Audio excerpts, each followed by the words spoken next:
Most people believe that becoming a business owner means that you have the right ideal, make great connections, and make these big dollars. But it turns out the Bible laid out for us 1,000 years ago, even 1,000 years ago before that, how to become an actual business owner, and we completely miss it. If you're watching this thinking, I've been praying about starting a business, I just don't know where to begin, this video is for you. But here's the thing though, I'm not just gonna give you strategies, I'm gonna actually teach you how to steward your business. And if you don't know me, hey, I'm Sia, or Felicia, Sia the therapist here on the interwebs, and I am a business owner of a group Christian practice and a trauma-informed coach for ministry leaders. Before I started any of what I was doing, I was actually in your seat, having no idea what to do. What I didn't realize is that God was building me throughout the pain that He allowed me to endure. This way I could actually build my business. So today I'm gonna walk you step by step on how to become a business owner in 2026 with using both strategy and scripture. And I promise when you finish this video, you're gonna look at your calling completely different, because that's what we're doing in this off year. So here's what nobody talks about when you're starting a business. You actually have to identify your assignment. Everyone tells you to pick a niche, make sure you're in this niche or niche era.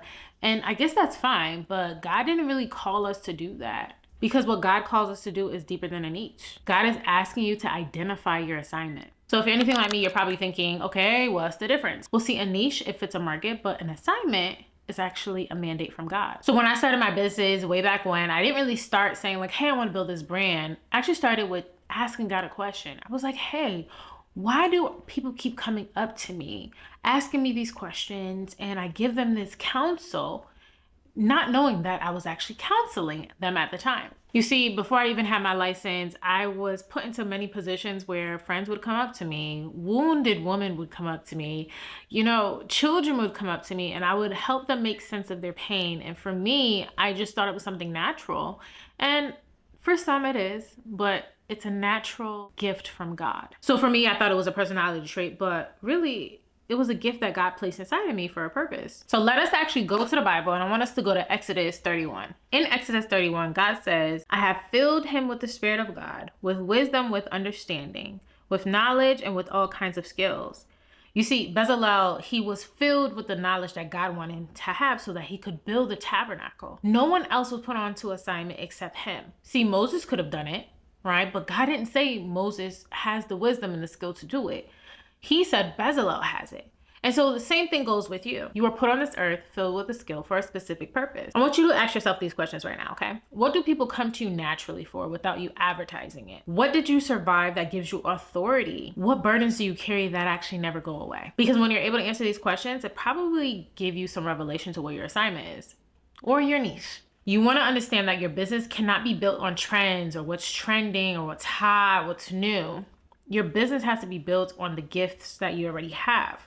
So this way it comes naturally, effortlessly, and God gives you the wisdom to cultivate it. But see, that's not even the most interesting part. Many people come to videos like this looking for like expansion tips on how to get more people into their business, how to market more, how to build more wealth. And oftentimes what people will skip is the endurance. And so that's step 2. You have to be able to endure before you expand. So let's now go to James, okay? The book of James chapter 1. James chapter 1 says, let perseverance finish its work so that you may be mature and complete, not lacking anything. When I built my practice, I didn't build my practice from comfort. It actually was very uncomfortable.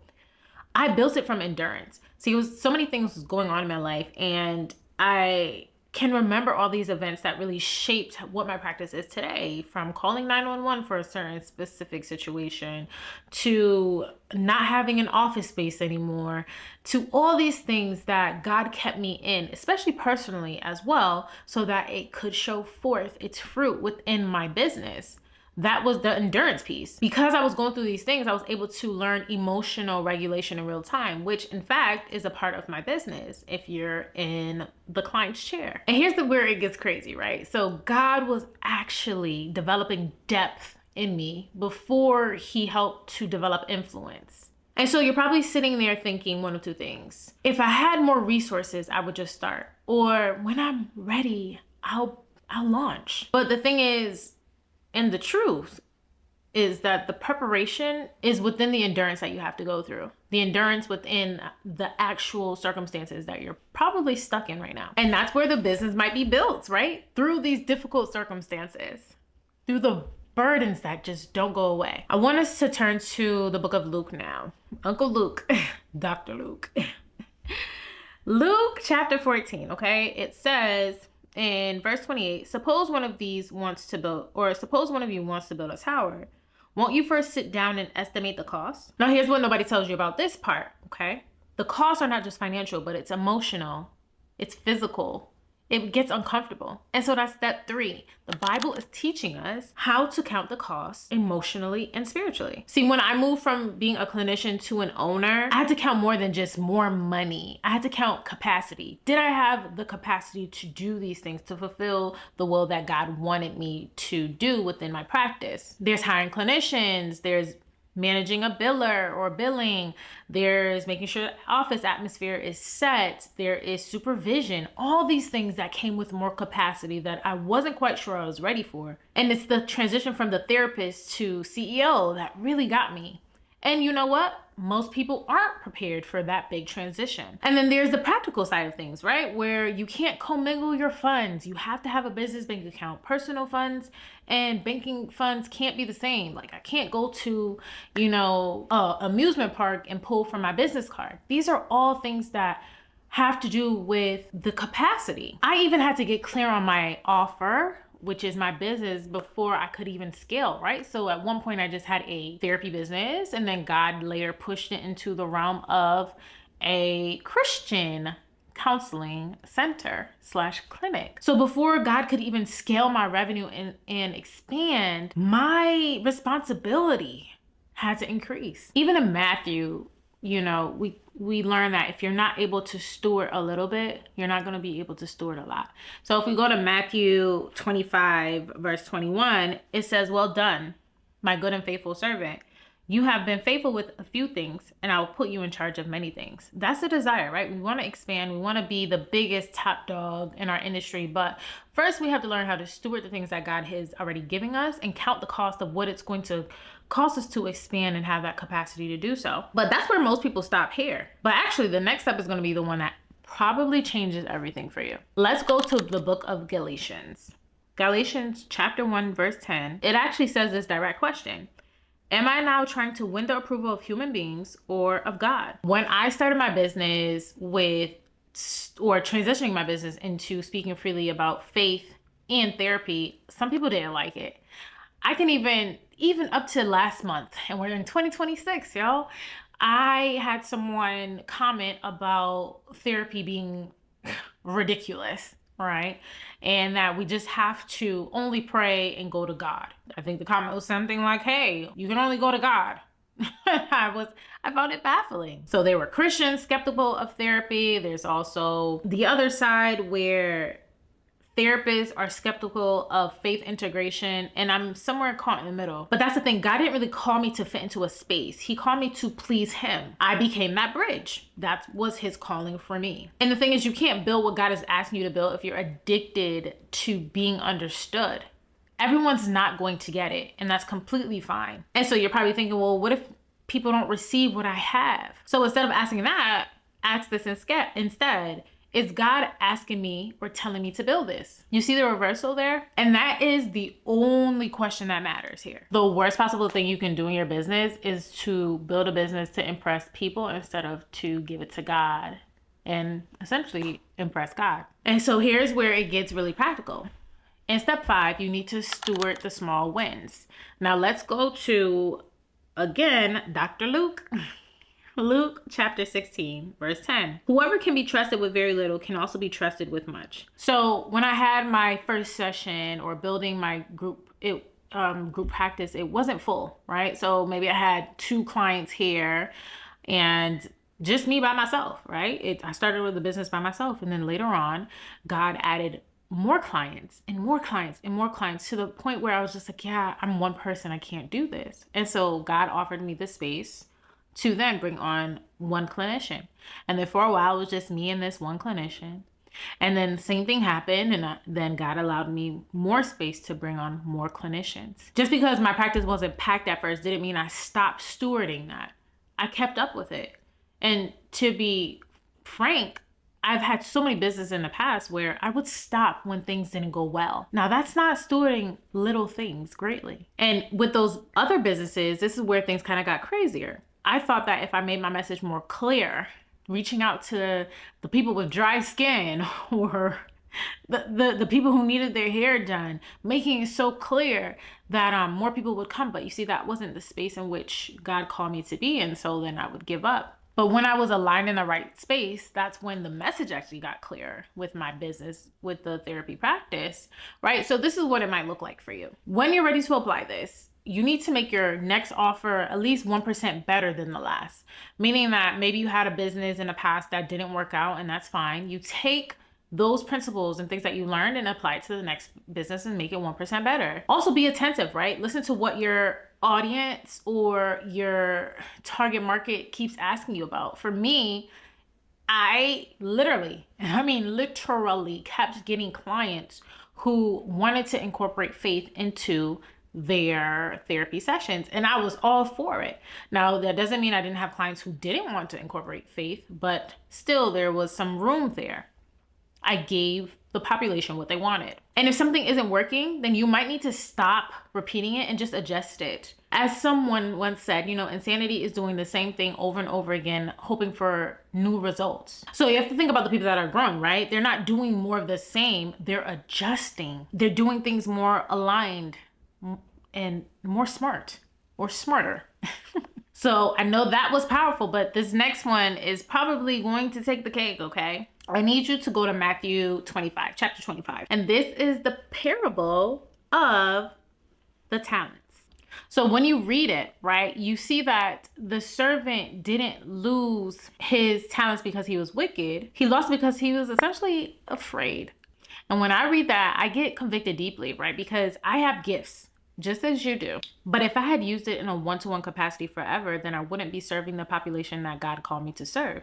He knew that, hey, I could cultivate this business and bring others into the kingdom his kingdom with emotional health and wealth. And that's where all the other things come into play, right? So instead of me going to do one-to-one sessions, I also have platforms like YouTube. I have group, sessions, or I've had group sessions in the past that's based on trauma where it's one-to-many. So I wasn't stuck in the mentality that, hey, this is how it was set up or given to me, so I have to keep it this way. I was given the wisdom, just like Bezalel was given the wisdom to expand on it.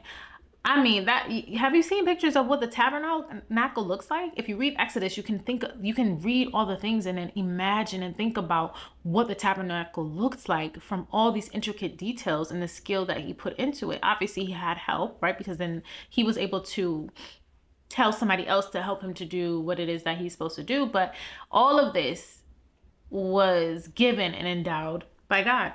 So step 6, if you haven't guessed it already, it's being able to multiply what's already given to you or what's in your hands, right? So for you, your business, multiplication might look like this. You're setting it up in the beginning so that you don't have to be there in every single seat. See, when I was in counseling by myself, running my practice by myself, I had to be the biller, I had to be the marketer, I had to be the therapist. I had to be the therapist supervisor.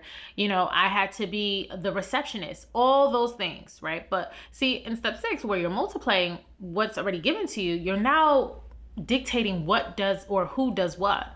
You're able to delegate what's draining you and what's not in your zone of excellence. And that is what the Bible is telling us to do. That's why God gave you a gift to not sit on, but to steward properly and appropriately, and then use the wisdom that he instills in you for that specific gift to multiply or grow.